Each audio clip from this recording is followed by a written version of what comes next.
这还用问？自然是有人暗中保护他们，否则以他们3人的实力，怎么可能来到此处？那位，你也不用藏着掖着了，反正来到这里的都是为了凯红大师的留下的宝藏，何不早早现身呢？然而还不待楚风3人回答，结界四皇的母亲便阴阳怪调的开口了，怕是要让你失望了。我们3个来到此处，并没有任何前辈保护。楚风说道。哈哈，真是可笑。结界四皇的母亲一阵大笑。为何可笑？楚风问道。为何可笑？你吹牛，难道不准许我笑？结界四皇的母亲说道。而这一刻，楚风也是淡淡一笑。你笑什么？结界四皇的母亲厉声问道。我笑你，还是先不要讽刺于我，还是顾好你那座阵法吧，因为它马上就要被毁了。楚风说道。你说什么？你说我布置的阵法即将被毁？真是胡言乱语，大言不惭。我的阵法虽然是一座破解阵法，可毕竟是凯红大师的传承，他的防御力同样也是无懈可击。结界四皇的母亲很是自信地说道。而就在这时，自那守护大阵之中射出一道光芒，那光芒金芒闪闪，势不可挡，宛如一件所向披靡的利剑一般，竟直接将结界四皇母亲布置的大阵给轰碎开来。怎么会这样？见此一幕，在场之人皆是倍感吃惊。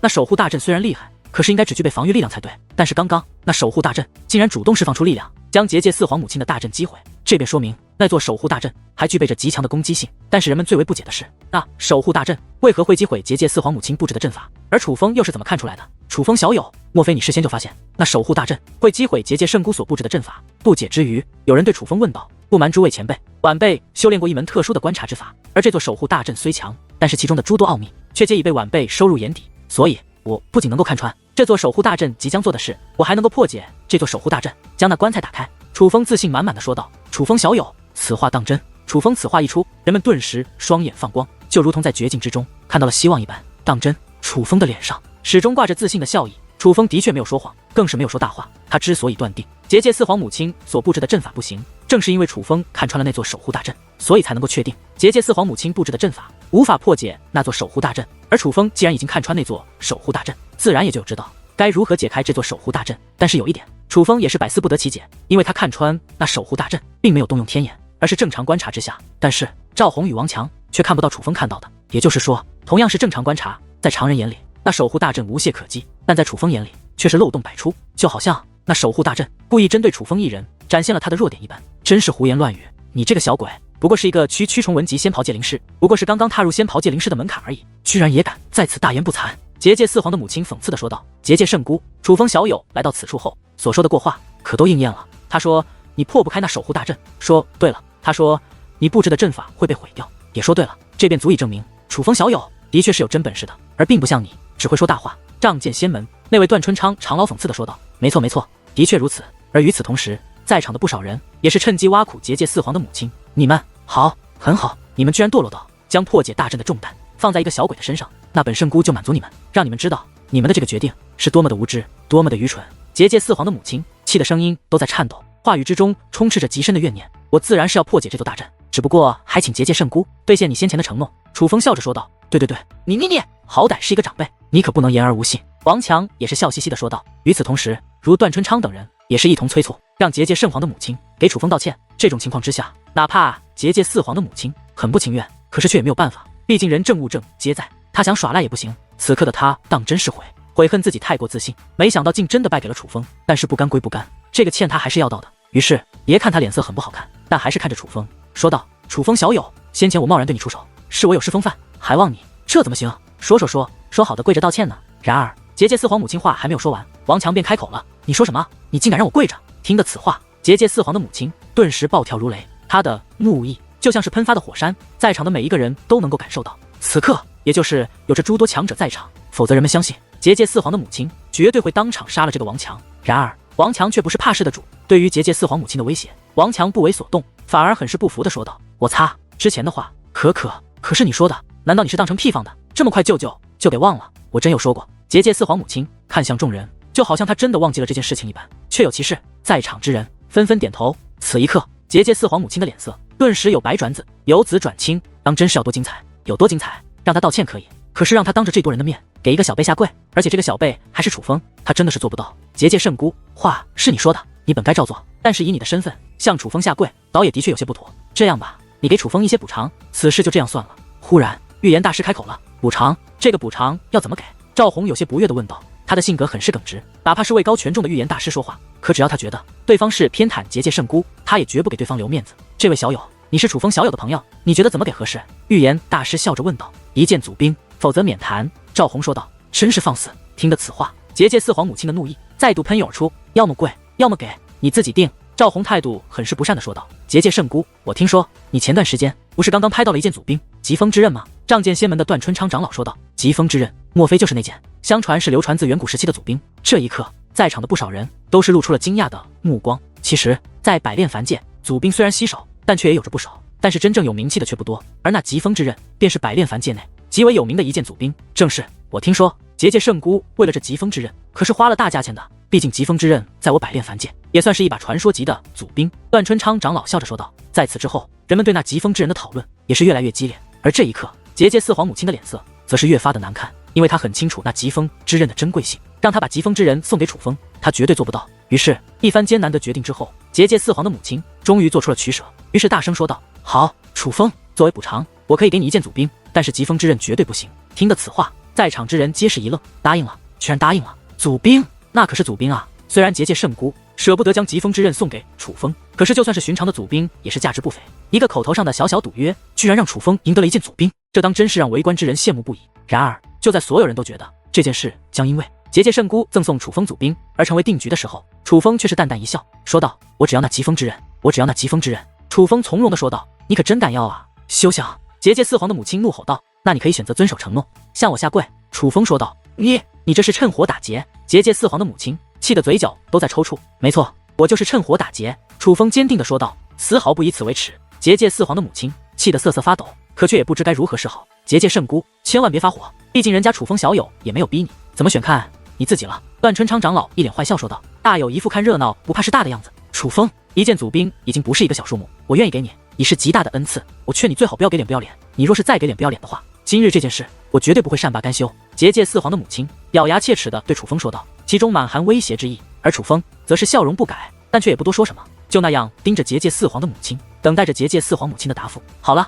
不要放狠话了，以你的秉性，就算不这么说，我们也知道你日后不会轻易放过楚风小友，但是现在你还是要履行承诺，到底怎么选，你自己定吧。段春昌长老有些不耐烦地催促道，不要浪费大家的时间，快做个决定吧。预言大师也是不耐烦地说道。与此同时，在场的所有人都开始催促结界四皇的母亲，没有一个人说楚风有何不对，而是全部在说结界四皇的母亲不对。这种情况下，一股无形的压力笼罩在了结界四皇母亲的头上，哪怕她的脸皮再厚，承受能力再强，可是此刻也是难以支撑。好，楚风，我算你狠。结界四皇的母亲最终还是做出了抉择，虽然让他将疾风之刃交出去，他很肉痛，但是让他当众向楚风下跪，他却更做不到。于是他将自己的手伸入了自己的衣服之中。你干嘛？你难道要色诱我兄弟？快住手，不要闪瞎我的眼睛，我怕。见此一幕，王强赶忙捂住自己的双眼，一脸惊恐地大喊起来。而王强此举则是逗得众人哈哈直乐。至于结界四皇的母亲，则是气得双眼火红，但是她并没有停止她的动作。而当她的手自衣服之中拿出之后，手中出现了一个珍珠大小的物体，那是乾坤隐身珠。莫非她将疾风之刃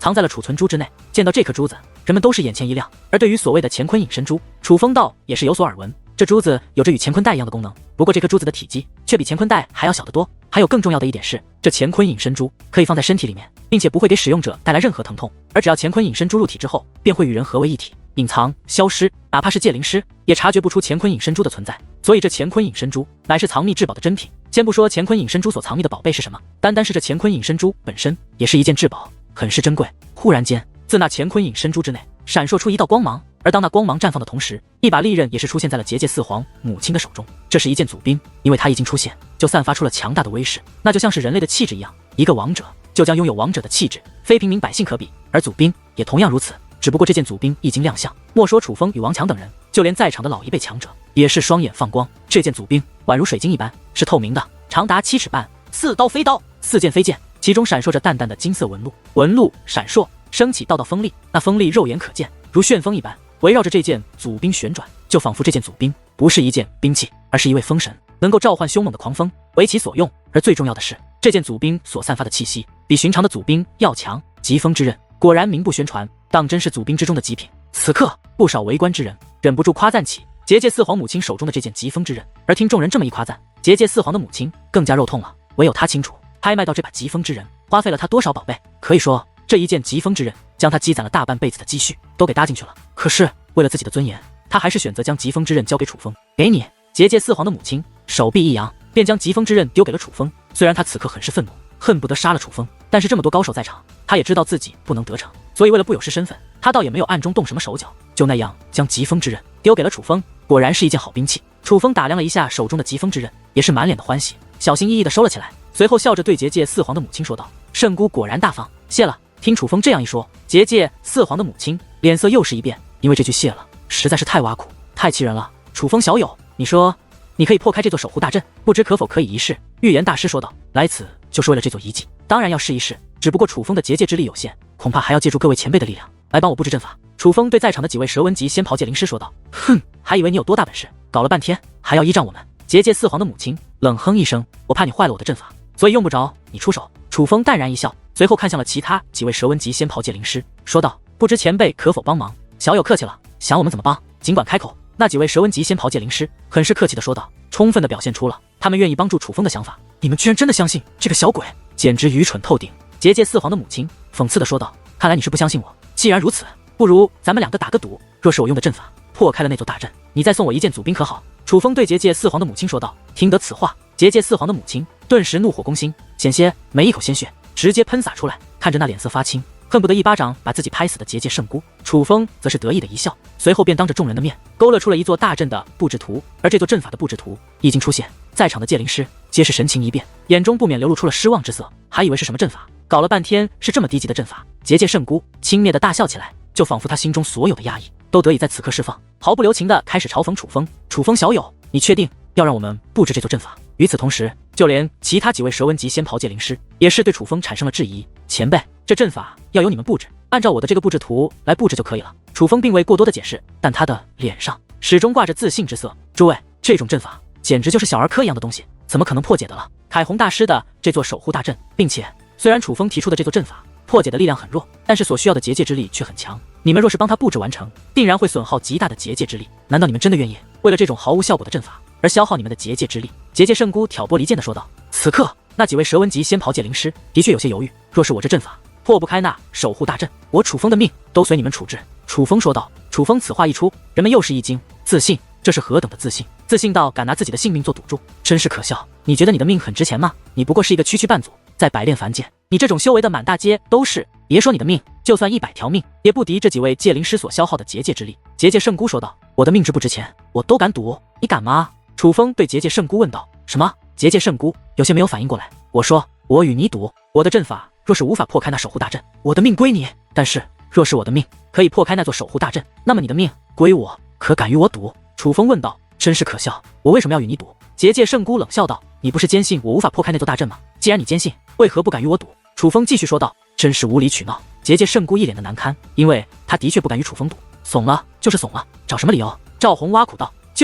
就是你既然不能确定我兄弟不行，那你就是妖言惑众，真是卑鄙。王强也是开口侮辱。诸位前辈，其实不靠你们，我楚风也可以。若是你们不相信我楚风，怕浪费结界之力的话，那便由我楚风自己来吧。楚风说完这番话，便开始独自布置阵法。这一刻，那些界灵师倒也是无话可说，因为他们如同结界圣姑一样，并不太相信提供的这座阵法能够破开那座守护大阵。毕竟他们之前所用的破解阵法，包括之前结界圣姑布置的破解阵法，都比楚风这座高明数百倍不止，连他们都失败了，楚风这座阵法又怎么会成功？而他们不敢出手的另外一个原因，结界圣姑也说了，虽然楚风提供的这座阵法很弱，但是却很耗费结界之力。在这座守护阵法破解之前，在得到凯宏大师的传承以及宝藏之前，没有人愿意平白无故的耗费自己的力量，更何况又是将自己的力量耗费在一个绝对会失败的阵法。楚风，我来帮你。赵红走上前去，开始帮助楚风布置阵法。我也来。与此同时，王强也是走了上去。这两个小鬼竟然也都是仙袍界灵师。而当王强与赵红展现出自己的结界之术后，在场的人们则是倍感意外。楚风是仙袍界灵师，他们早就知道，可是王强与赵红他们则是连听都没听过。可是仙袍界灵师实在太稀少了，多少个修炼了一辈子结界之术的人都无法踏入这个境界。凡是有生之年能够成为仙袍界灵师的，都是在结界之术方面造诣极高者，更何况是小辈。楚风这一个小辈成为了仙袍界灵师，就已经轰动了整个百炼凡界。而现在楚风的两个朋友居然也都是仙袍界灵师，这让人们怎能不惊？此时此刻，莫说旁人，就连极度憎恨楚风三人的结界圣姑也是神色一变，眼中涌现出了凝重之色。事到如今，他也不得不正视楚风三人。如果说一个天才不足为惧，那么三个天才他便必须郑重对待。没用的，你这座阵法虽然烂，可却非常耗费结界之力，以你们三人的修为，根本无法将这座阵法布置完成。结界圣姑说道。听得此话，人们也是纷纷点头，因为那座阵法的确很耗费结界之力，就连在场的蛇纹级仙袍界灵师合力出手，都要各自消耗极大的结界之力，就更别说楚风3个小鬼了。不劳你们费心。赵红说道。就是成不成，与你们都没关系。王强也是讽刺的说道。真是不识好人心。此一刻，不少人表示出了不满。不管怎么说，赵红与王强都是小辈，这样与他们说话，他们自然很不高兴。至于楚风，则是连话都不说，就那样专注的布置阵法。而当半个时辰过去之后，那些不看好楚风3人的人们神色都变了。按照常理来说，布置阵座阵法，半个时辰过去，楚风3人的结界之力应该消耗殆尽了。可是此刻，楚风3人的结界之力似乎还很充沛。重点是，不只是楚风一人，就连王强与赵红的结界之力也都很充沛。结界天才，当真是结界天才啊！不少重文级的仙袍界灵师开始赞叹不已，扪心自问，同在重文级仙袍界灵师这个级别，并且修为比楚风他们3人要高上很多，可是他们很清楚，他们所掌握的结界之力远不如楚风3人这样充沛。而就在这时，那座大阵忽然绽放起了耀眼的光芒，成了，居然成功了！当3人成功将那座阵法布置完成之际，人们皆是露出了难以置信的目光，因为楚风3人等于是完成了一件不可能完成的事情。别说我泼你们冷水，就算你们用了吃奶的力气布置出了这样一座阵法，那又有什么用？反正你们又破不开这座大阵。结界圣姑讽刺地说道。可惜了。与此同时，其他人也是叹息起来。虽然楚风3人所掌握的结界之力的确异于常人，但是对于这座阵法，人们依然很不看好。而就在这时，在楚风的催动之下，那座阵法开始运转了。那座阵法运转之后，便射出了一道道光芒。在那一刻，人们对这阵法的否定之情反而越加浓郁了，因为那光芒太弱了，不可能破得开。这座守护大阵简直就是以卵击石，这怎么可能？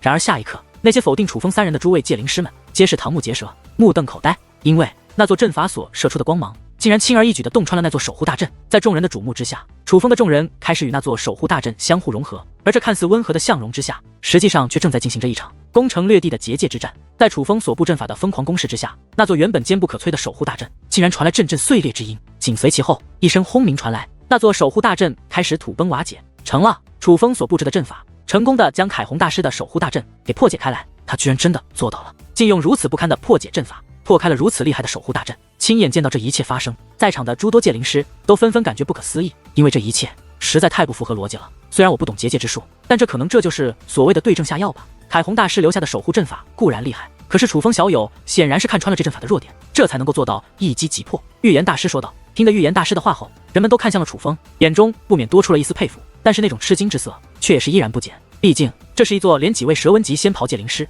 都无法破解的大阵，但是现在却被楚风给破解开来。而事实上，不仅他们惊讶，就连楚风也是颇感惊讶。如果不是他来到此处后一眼就看穿了那座守护大阵，他也不会想到如此厉害的阵法居然只要用如此简单的阵法就能破解。当然了，这阵法的布置方法虽然简单，但所需要的结界之力的确很强。幸亏楚风与王强3人的结界之力都异于常人，否则还真的难以完成合作破解阵法。想到此处，楚风不由得看了一眼王强和赵红，因为他真的没有想到王强与赵红体内的结界之力竟然如他一般强大。看来这个科巴和这个妖女还真是不容小觑呢。就连女王大人也是忍不住夸赞起来，吱吱吱。而就在这时，那座棺材之中忽然传来了阵阵声响。此一刻，在场之人皆是神情凝重的，将目光投向了那座棺材，因为那座棺材正在自动打开。而在众人的凝视之下，那座棺材终于彻底开启，一道身影也是浮现在了人们的视线之内。怎么会这样？看到那棺材中的身影之后，楚风与王强、赵红以及在场的每个人都是神情一致，目露意外之色。尤其是楚风，内心更是起伏起来，因为那道身影竟是一个小孩，而这个小孩不是别人，竟然是小诗。那个告诉楚风3人如何得到斗篷的小男孩，竟然是他。而就在这时，在场的其他人竟然也是惊讶的脱口而出，看他们的样子，显然也都是认识小诗的。小诗，你就是此处的破门之耻？楚风开口问道，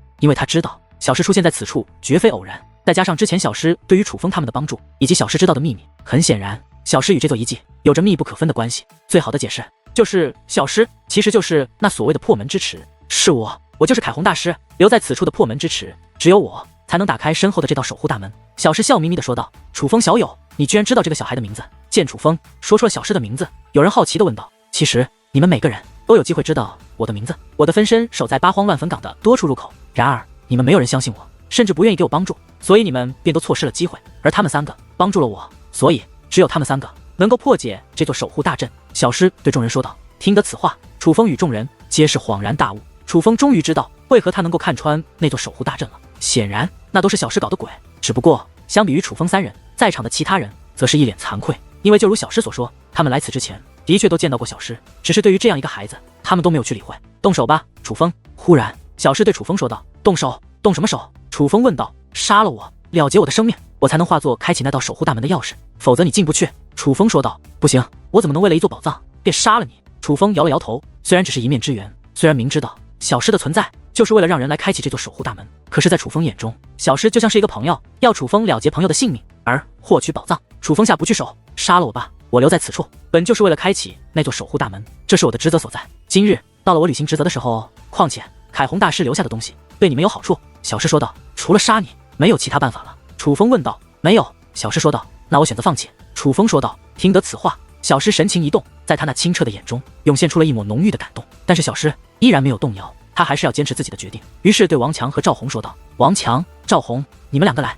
然而赵红与王强对视一眼之后，却皆是没有作答，显然他们两个也都下不了手。然而就在这时，忽然一道身影如同闪电一般来到了小师的身前，是结界圣姑。结界圣姑不仅来到了小师的身前，还用自己的手洞穿了小师的身体。住手！见此一幕，楚风三人皆是大惊。然而一切太晚了，当楚风三人反应过来之际，小师的肉身已然被毁，死在了结界圣姑的手中。而下一刻，一把长达2米、宛如利剑一般的钥匙，则是出现在了结界圣姑的手中。那显然就是小师所化作的破门之池。你这混账，我要宰了你！眼见着小师被结界圣姑斩杀，楚风怒火中烧，暴怒如雷，磅礴的杀意瞬息笼罩此处。笑话，宰了我就凭你吗？结界圣姑不屑的一笑，他好歹也是一位7品无祖，所以丝毫未将楚风放在眼里。嗖嗖！而就在这时，只见楚风的双臂闪烁2道光芒，随后2道光芒飞射而出，便化作2只水晶巨人，站在了楚风的身前。嗖嗖！紧随其后，又有2道飞掠而出，同样化作了2只水晶巨人，是王强与赵红，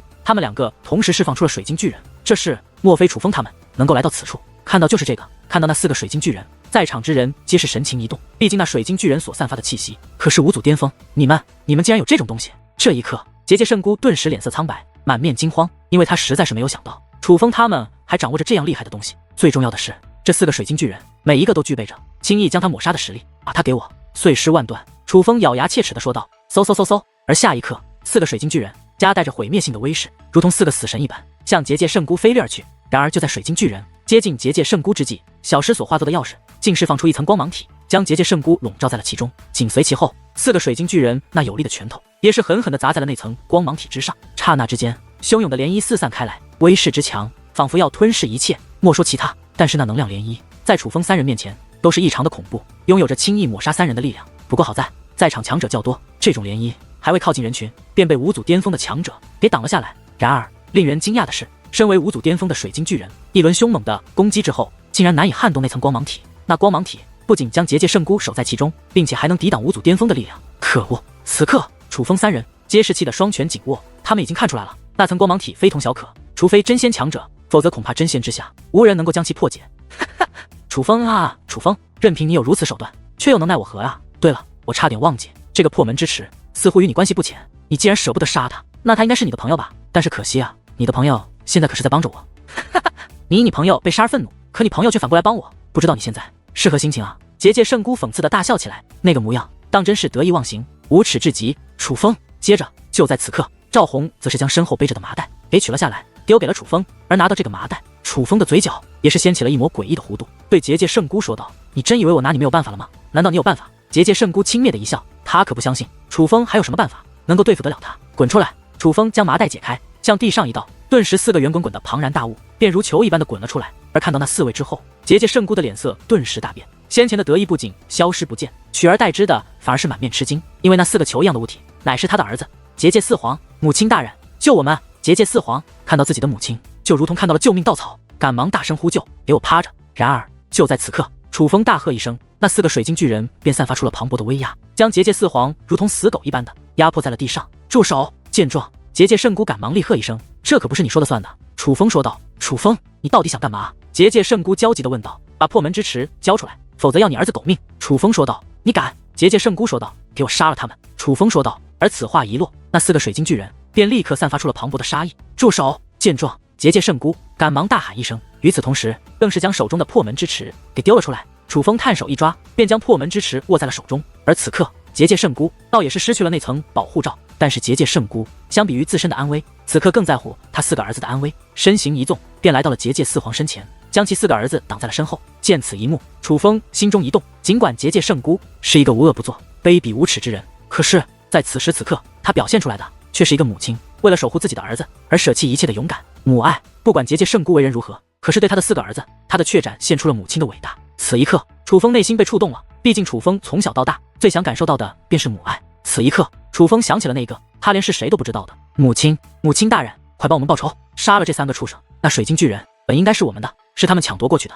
不明所以的结界4皇还不清楚眼下的局势，竟纷纷落泪，向自己的母亲哭诉，想让自己的母亲帮他们出头。闭嘴！结界圣姑恨铁不成钢的低喝一声，但却也没有对自己的4个儿子有过多的责罚，而是对楚风说道：“楚风，要杀就杀我，此事与他们无关，放过他们，成全你。”此刻，王强与赵红说话间，便要命令水晶巨人出手。等一下！然而楚风却是忽然高喝一声：“怎么了？”赵红与王强皆是一愣。算了，此事以后再说，今日先饶他们一命吧。楚风说道。楚风此话一出，莫说赵红与王强，旁人都是一惊。他们都看得出来，楚风3人与结界圣姑的梁子，今日算是彻底结下了。如果说楚风不趁着这个机会将结界圣姑杀掉，那么日后将留后患。在场的都是老辣的人物，换作是他们，也绝对不会留下结界圣姑。所以他们都不明白，先前还杀意滔天的楚风，为何忽然又不想杀结界圣姑了？楚风，你干嘛？不能在此刻心慈手软啊！女王大人的声音在楚风耳中响起。楚风，你给我一个今日不杀他的理由。赵红也是问道。我想今日放过他，共有2点：一是用他忽而心切的心理，才让他交出破门之匙，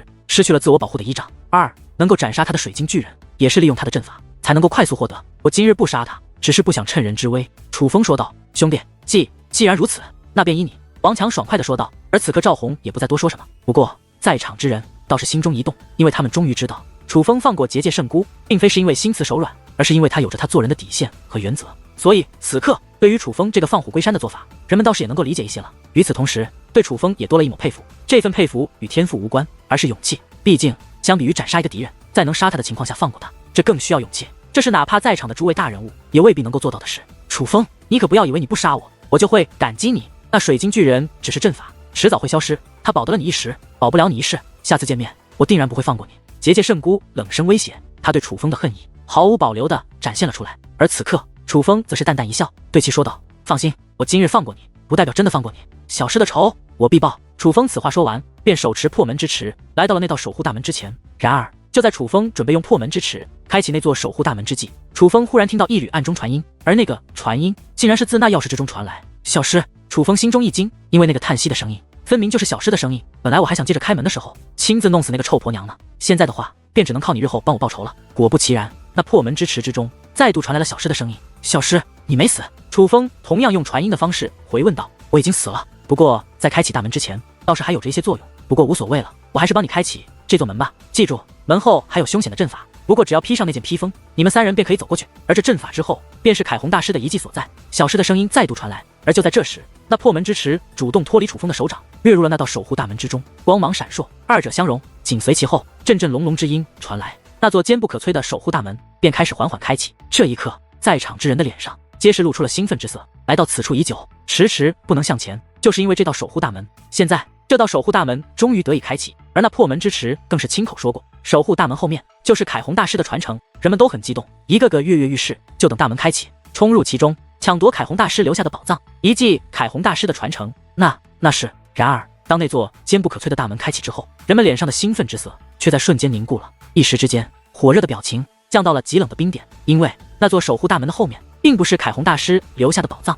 而是一片火海，并且是蓝色的火海。那蓝色的火浪滚滚翻腾，就像是无数条蓝色的火龙在其中咆哮涌动。虽然那蓝色的火海浮现之际，人们并没有感受到明显的炙热感，可是人们却感受到了死亡的气息。这说明那火海非常之恐怖，常人根本无法进入其中。这火海也太恐怖了，莫说是我等，就算是一品真仙进入其中，怕也是要飞灰烟灭吧？怎么会这样？说好的传承，说好的宝藏呢？一时之间，人们绝望到了极点，因为他们可以断定，以他们的实力，绝对无法跨过那片火海。可是那火海偏偏封住了去路。而这一刻，结界圣姑的嘴角则是掀起了一抹冷笑，那是讽刺的笑容。在他看来，就算那道大门打开，可是能够获得传承，得到最大好处的，也唯有手握破门之匙的楚风他们3人。但是现在大门打开后，破门之匙已然消失，浮现而出的并非宝藏，而是凶残的蓝色火海。虽然所有人都无法跨越过去，但楚风3人显然也被拦在了那里，这反而让屡次受挫的结界圣姑心里倍感平衡。你笑什么？王强不爽地问道。我笑你们，就算得到了破门之匙，打开了那道守护大门又能如何？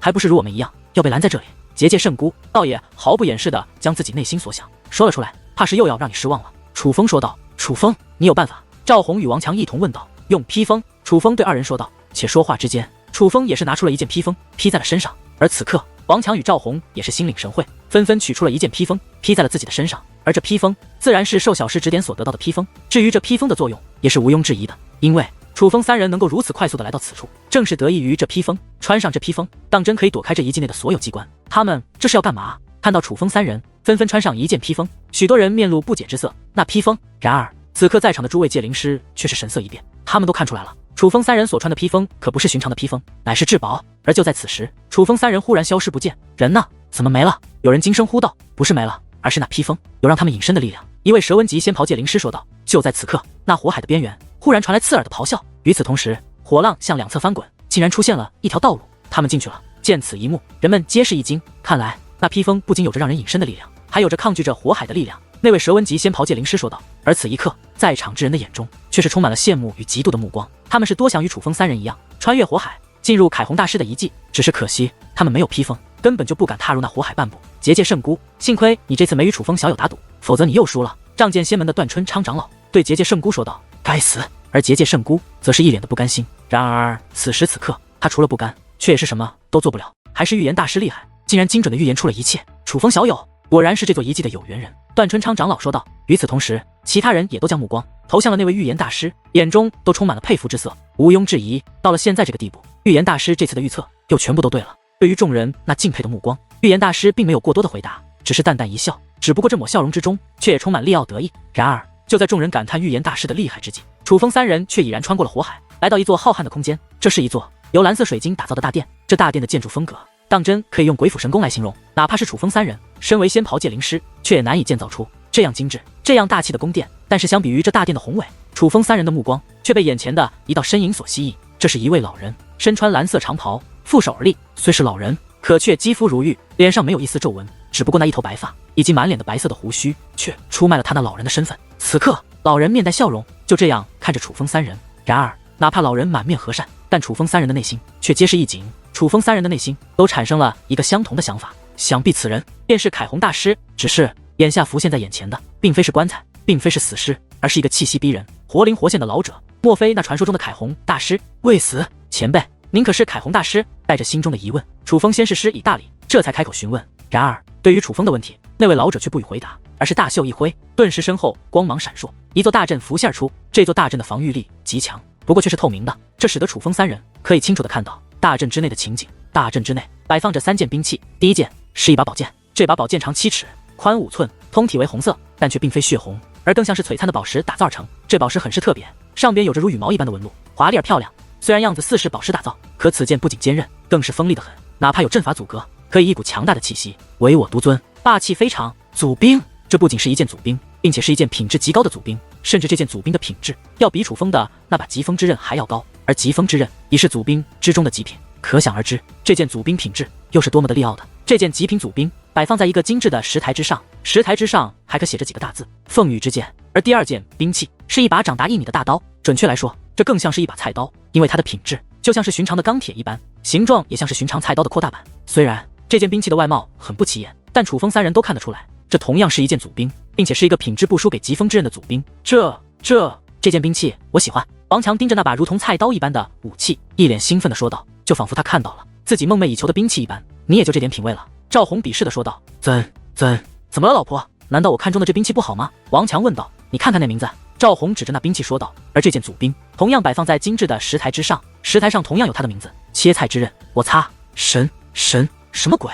这么好的兵器，谁给起了个这么臭的名字？王强一脑门子的黑线。而在此刻，楚风已经将目光投向了那第3件兵器，也就是最后一件兵器。这是一块4方的铁，没有剑刃，没有形态，甚至没有祖兵的气息，这根本就不是一件兵器，最多是一件还没有完成的兵器。然而这个兵器却偏偏也有一个名字：神龙血齿。凤羽之剑乃是由凤羽石为主料，运用1000年时间打造而成，乃是老夫一生之巅峰作品。祖兵之中极品的极品。切菜之刃乃是由诸多奇石拼凑而成，起初只是我闲来无事用来做菜的用的菜刀，但是日久生情，多加打磨，竟也渐渐有了祖兵的品质。后我用100年时间改良，终将它铸成一把极品祖兵。神龙血齿本是一块滴有神龙之血的石头所化，虽然神龙之血珍贵无比，可是奈何那落血的石头只是寻常的石头，任凭我精心打磨多年，却也无法将它锻造为祖兵。但这3件兵器却是我有生之年最爱的兵器。在这3件兵器之中，我皆藏了一个秘密，得知那秘密，便可得知一处宝藏。然宝藏的品质也有高低之分，凤羽之剑最优，神龙血齿最次。尔等三人逐一选择，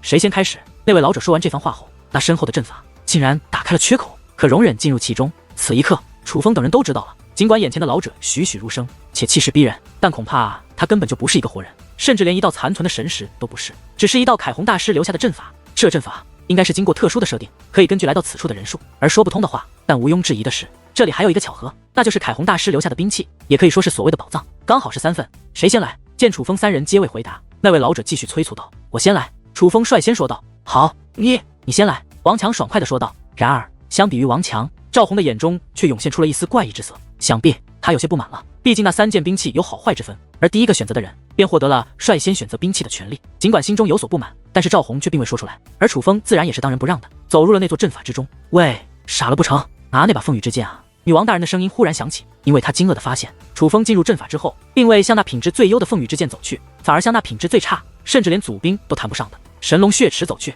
对楚风身为了解的女王大人已经知道了楚风的想法，但是这是一个难得的机会，女王大人不想楚风错过这个机会。于是女王大人继续说道：“楚风，你身上背负着什么？你心里最清楚。你与赵红以及王强相比，你更需要那凤羽之剑。你可以把兵器给他们，但是那宝藏你必须拿到。但你说的我岂会不明白？可是王强是我兄弟，赵红也算是我朋友，我楚风就算再需要宝藏，再需要资源，再急于提升修为，可是我也不能与我的兄弟去争，也不能与我的朋友去计较。”楚风说完此话，也不管女王大人，而是径直的走到了那神龙血齿之前，一把将那个神龙血齿给提在了手中。而那神龙血齿刚一入手，顿时一缕信心进入脑海。此刻楚风的内心开始悲喜交加，因为他获得的并不是什么宝藏，而是一张地图。他喜的是能够猜到这个地图便是宝藏的位置。然而楚风悲的是，这个地图所指的地方不仅是在孔氏天族的所在之地，更是孔氏天族的势力范围之内。而孔氏天族是什么地方？那可是百炼凡界如今最强大的势力之一。也就是说，楚风想要获得这个宝藏，要冒很大的风险。果然便宜没好货。楚风心中自嘲地笑了一声，随后便将那神龙血齿收入乾坤袋内，向回走去。兄弟，真是想不到你的品味还不如我呢，哈哈。王强笑嘻嘻地对楚风说道。而相比于王强，赵红并未说话，只是看向楚风的目光却充满了惊讶。毕竟他不傻，所以他知道楚风不是品味有问题，而是故意自己选择差的。讲好的留给他与王强，剩下的可要你们2个来选了。去吧。楚风笑着对王强和赵红说道。我先来。王强说话间便走入了那阵法之中。如同楚风所料，王强也没有选择那品质最好的凤羽之剑，而是选择了切菜之刃。紧随其后，赵红也是踏入其中，他自然如愿以偿的拿到了他最中意的祖兵，那件品质比楚风的疾风之刃还要高的凤羽之剑。出来的时候，赵红的脸上也是难得的绽放起了甜美的笑容。看得出来，拿到中意的兵器，他很是高兴。奶奶的，这就是所谓的宝藏啊！搞了半天还要我们自己去找，而且到底是什么也不知道。王强骂骂咧咧的说道。我也如此，看来楚风你也是这样了。赵红对楚风问道。我是去孔氏天族，你们呢？楚风问道。我是一个叫做汉拔死水潭的地方。王强说道。我要去的地方叫做凤凰火焰城，那似乎是百炼凡界内的一个禁地。赵红说道。还真都不是一个地方。楚风说道。但他隐约间也能够感受到，王强与赵红要去的地方似乎比起他要去的孔氏天族更加凶险。毕竟单听名字就知道，他们2个要去的乃是一处凶险之地。可是传承呢？说好的传承，去哪了？莫非那个传承也要靠我们自己去找？他奶奶的，这也太坑爹了吧！王强骂骂咧咧的说道。是啊，说好的传承呢？女王不悦的声音也是随之响起。毕竟折腾了这么一番，最终能够看得见的好处却只是3件兵器。王强与赵红的还好，毕竟是祖兵中的极品，可是楚风得到的连个祖兵都算不上，这让女王大人很是不爽。而事实上，此刻的楚风也很想知道那个传承到底在哪里。其实相比于所谓的宝藏，楚风更倾向于凯红大师的传承，那才是楚风想要得到的。因为自打来到这百炼凡界，见识过金鹤真仙的手段，与那个金星道人交手，又认识赵红之后，楚风越发的觉得自己当初在九灵神图内所习得的诸多阵法，放在百炼凡界来使用，已经有些力不从心。因为这里的界灵师的确很强，若是继续依靠九灵神图的阵法，怕是他在这百炼凡界将很难生存。他必须获得更强力的阵法才行。而这凯红大师的传承，便是楚风现在最想得到的。然而就在3人谈话之间，那位老者忽然双袖生风，手指对天开始勾画，一时之间风云搅动，狂风大作。而在那老者勾画的虚空之上，很快的一座绚丽而璀璨的图形便被其勾勒而出。那是看着那座阵法图，楚风3人皆是眼前一亮。那座阵法图不是简单的阵法图，正在映射着一些印象，其中出现了一道稚嫩的身影，那是一个小男孩。小男孩迅速成长，很快变成一名少年，少年又很快成长为青年，其中变化多端，莫测难辨。然而身为仙袍界灵师的楚风3人却都看出来，那阵法之内不断变化的身影应该就是凯红大师。尽管变化的速度极快，可阵法却大概的记载着凯红大师的一生。那阵法图演变得越来越快，眨眼之间，凯红大师已从一个稚嫩的孩子成长为了一个年迈的老者。如今的凯红大师已经在百炼凡界内少有敌手，然而他还在成长，而不如楚风所料，凯红大师最终成长为了百炼凡界内的第一高手。而凯红大师的这位第一高手却是有些不同，常人靠的乃是武力修为，而凯红大师虽然修为很强，踏入了百炼凡界，少有人能踏入的真仙境，但凯红大师与人交手却从来不用武技，甚至不用祖兵，他只用结界之术。一个凭借结界之术成为百炼凡界第一高手的人，难怪被百炼凡界的后人视为神话。但通过眼前那阵图的演变来看，楚风三人看得出来，凯红大师虽然已经成为百炼凡界的第一高手，享受着至高无上的荣耀，可是他却已经不满足于待在此处，因为他的实力已经超出了百炼凡界所有人，不仅修为踏入了天仙境，就连结界之术也是超脱了仙袍，踏入了一个全新的境界，掌握了更为强大的结界之力。而在这变化莫测的阵法图中，楚风也得以了解到凯红大师当年的结界之术踏入的境界究竟是什么。那是尊袍界灵师，界灵师中的至尊强者，因为他掌握的乃是至尊级别的结界之力，也就是尊级结界之力。最令楚风惊叹的是，那阵法图中不仅介绍了仙袍之上的界灵师，还介绍了尊袍之上的界灵师。圣袍便是比尊袍更强大的界灵师，能够成为圣袍界灵师者皆是圣人，超凡脱俗，如神一般。而圣袍也并非是界灵师的终点，在圣袍之上还有着传说中的级别，那是真正的传说。神袍界灵师掌握着传说中的神级结界之力，同时也掌握着如同神灵一般的力量。简单的阵法就可让一方世界毁灭，一座杀戮大阵甚至能够在同一时间毁灭数个世界，屠戮一方星域。强大，那是真正的强大。若是他动杀机，弱小的生命将连自己是怎么死的都不知道。而这就是神袍界灵师的实力。如果说圣袍界灵师是如神一般，那么神袍界灵师便是真正的神，他所掌握的力量的的确确主宰着众生的性命，真是大开眼界。想不到界灵师竟然可以强大到这种地步，不知道修武者之中能否有如同神袍界灵师一般强大的境界。楚风心中感慨万千。当得知圣袍界灵师以及神袍的实力后，楚风真正的感觉到了自己的渺小，也真正的知道了什么叫做天外有天，人外有人，一定有的。女王大人确定的说道。蛋，你怎么知道？楚风问道。你可否还记得当初在东方海域无极血海上空所出现的那双大手？女王大人问道。记得，怎么会忘记？楚风淡淡一笑，意味深长。他至今回想起当初的一幕，仍会感觉触目惊心，因为那一幕实在是太过惊心动魄了。一双巨手自九天星河而来，撕裂了天空，恐怖至极。那个时候楚风还觉得如临梦境，但是现在在想却又感觉是那样真实。因为随着他的实力提升，他越发的坚信，当修为达到一定境界，的确有可能拥有毁灭世界的力量。那双手更像是直接用武力撕裂了天空，而并非是什么阵法，所以那应该是一位修武者。而以那位的实力，只要他愿意，就算毁灭一个世界，应该也是可以做到的。女王大人说道。的确，当日的一幕可是真真切切、清清楚楚的看到的。楚风越发的激动起来。既然修武者都能达到那种地步，那么神袍界灵师也多半不是传说，很可能在这浩瀚星域的某一处，就有那么一位神袍界灵师在窥视着一切。楚风，快继续看。忽然，女王大人说道。而此刻，楚风在看那座不断演化的阵法图，这才发现凯红大师已经进入了一处上界，并且在那座上界内，他也是如鱼得水，风生水起。而当凯红大师在那座上界修炼了足足2万年之后，他终于突破天仙境，成为了一位武仙，并且修为一路扶摇直上，甚至有着达到武仙巅峰，突破那尊者的境界。然而就在凯红大师功成名就，名震天下之时，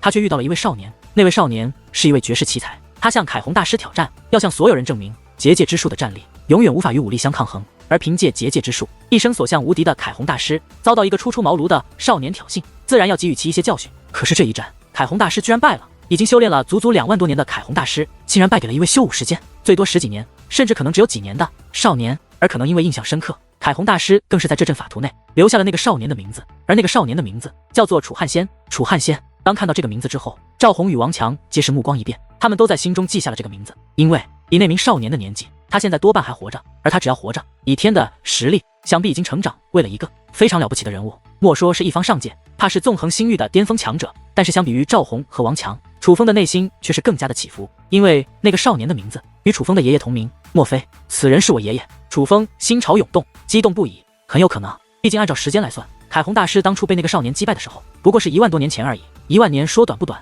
但说长也不长，尤其对于修为强大的修武者来说，并不算太久。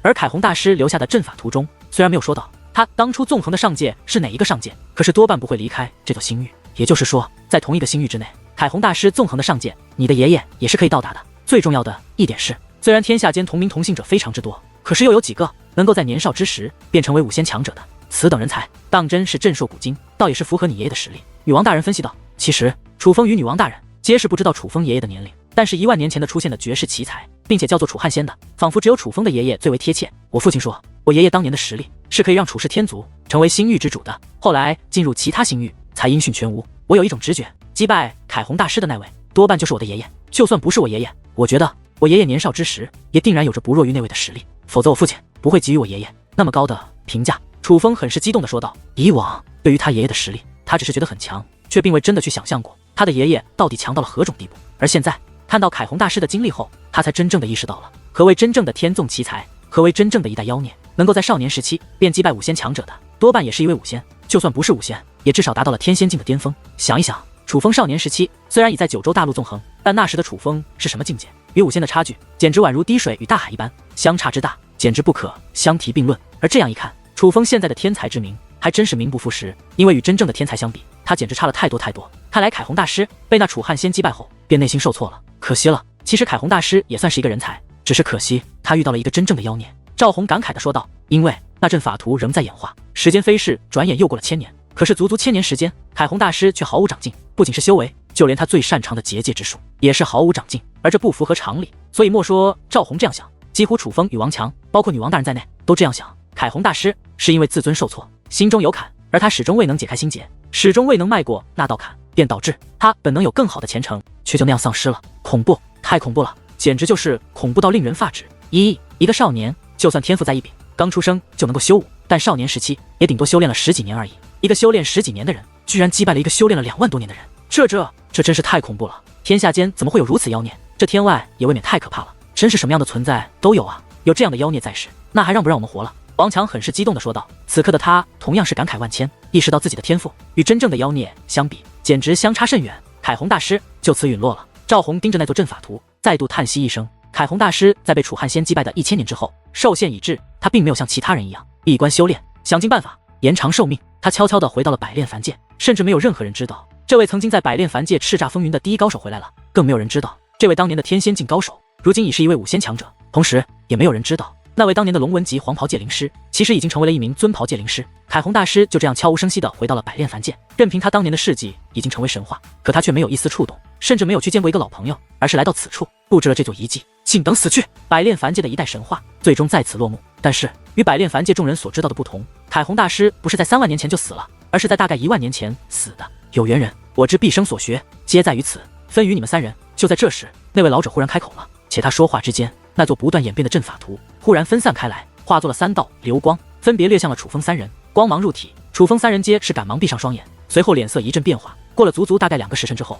楚风3人才同时睁开双眼。只是此刻3人的脸上皆是露出了喜悦的表情。多谢凯红大师。随后楚风3人彼此互看一眼后，便心领神会的一同跪在了地上，向那位老者施以大礼。现在他们能够坚信，这位老者就是凯红大师。至于楚风3人为何如此高兴，甚至要以跪拜大礼感谢凯红大师，那是因为先前的3道光芒便是凯红大师的传承。凯红大师将他毕生所学的结界之术分成了3份，分别传给了楚风、赵红、王强3人。凯红大师这一生能有如此成就，除了他自身天赋过人之外，他其实也是一个有大气运之人，一生所遇机缘无数，得到过多位前辈高人的传承，这才成就了凯红大师后来的地位与实力。而现如今，凯红大师将其毕生所学的结界之术以及经验分别传授于楚风3人，这对楚风3人来说自然是受益极大。然而就在楚风3人施以大礼之际，凯红大师的身子却忽然开始变化，原本完好的肉身4分5裂，最终化作道如同萤火一般的光芒体，然后又重新组成，最终化作了一座棺材。这座棺材很是普通，所以楚风3人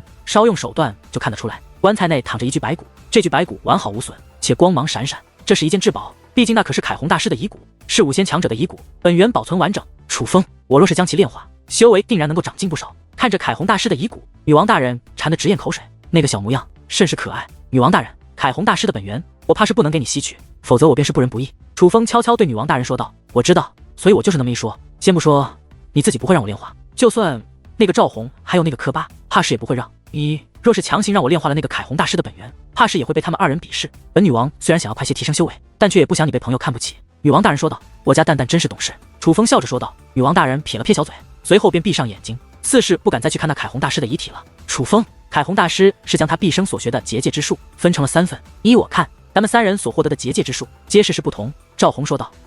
到底一不一样？咱们对比一下不就行了？王强说话间，便在半空之上勾勒出了一座阵法的布置图。这座阵法乃是一座攻杀阵法，威力不俗。这座阵法我没有。赵红说道。我也没有。楚风也是说道。那这座阵法你们可有？楚风说话间也是勾勒出了一座阵法的布置图。没有，王强与赵红皆是摇了摇头。这么看来，凯宏大师真的将他毕生所学的阵法分成了3份，分给了咱们3个，所以咱们3个所掌握的阵法怕皆是不同。楚风说道。这个老头还真是够损的。王强撇着大嘴说道。楚风与赵红都明白王强是何意思，人皆有私心，尤其是珍贵的东西都不会愿意与他人分享，而凯宏大师的传承对于戒灵师来说显然是极为珍贵，甚至比自己的生命还要珍贵的东西。若是今日站在此处的3个人不是楚风3人，而是3个自私自利的人，那么想必那3个人一定不会将自己掌握的阵法完整的分享给对方，也就等于凯宏大师的传承将永远无法完整的传承下去。但是楚风3人显然都不是自私自利之人，所以只要他们3个将自己所掌握的阵法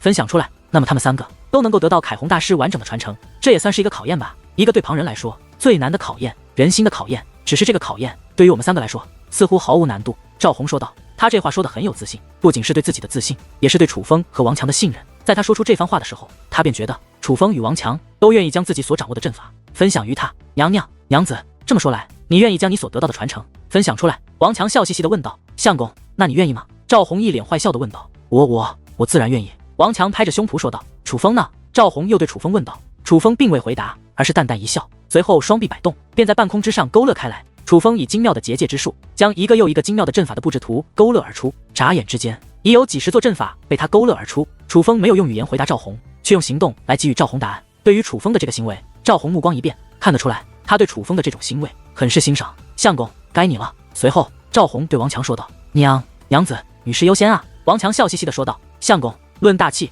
你的这位兄弟可是比你强呢。赵红讽刺地对王强说道。哪有，我这不是不大气，而是懂得礼仪。娘子请。王强一脸无耻地说道。向来脸皮厚的他，怎会因为赵红的讽刺便动摇？我会将凯宏大师的传承毫无保留地分享出来，若是你敢不分享，我就活撕了你。赵红恶狠狠地威胁一句，随后便如同楚风一样，开始将他掌握的诸多阵法布置图在这大殿之内勾勒而出。而在赵红开始动手之后，王强也是开始行动起来，将他所掌握的阵法勾勒而出，与楚风和赵红分享。其实凯宏大师传承下来的阵法每一座都很精妙，寻常人基本难以学会，但是楚风3人是得到凯宏大师的传承者，所以只要对方肯分享出来，那么他们便可以轻松的学会。所以当楚风3人毫无保留的将自己所掌握的那部分分享出来后，3人便皆是完整的掌握了凯宏大师的传承。哈哈，这下爽了。虽然很多阵法我们还无法布置，但是至少知道怎么布置了。日后在这百炼凡界，能在结界之术上，怕是无人能与咱们3人抗衡了。王强一脸的高兴，因为凯宏大师完整的传承的确称得上是惊世骇俗，尤其是攻杀阵法、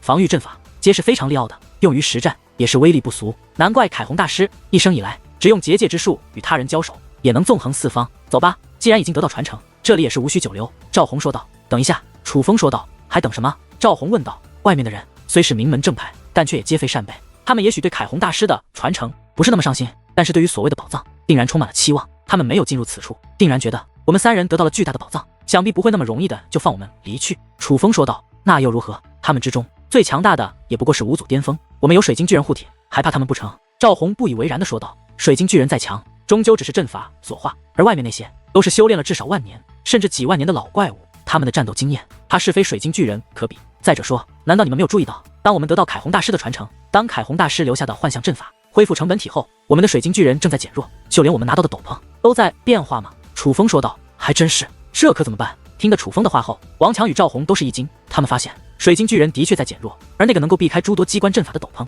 也在变化，这样下去，2者都会有一个相同的结果，那就是彻底消失。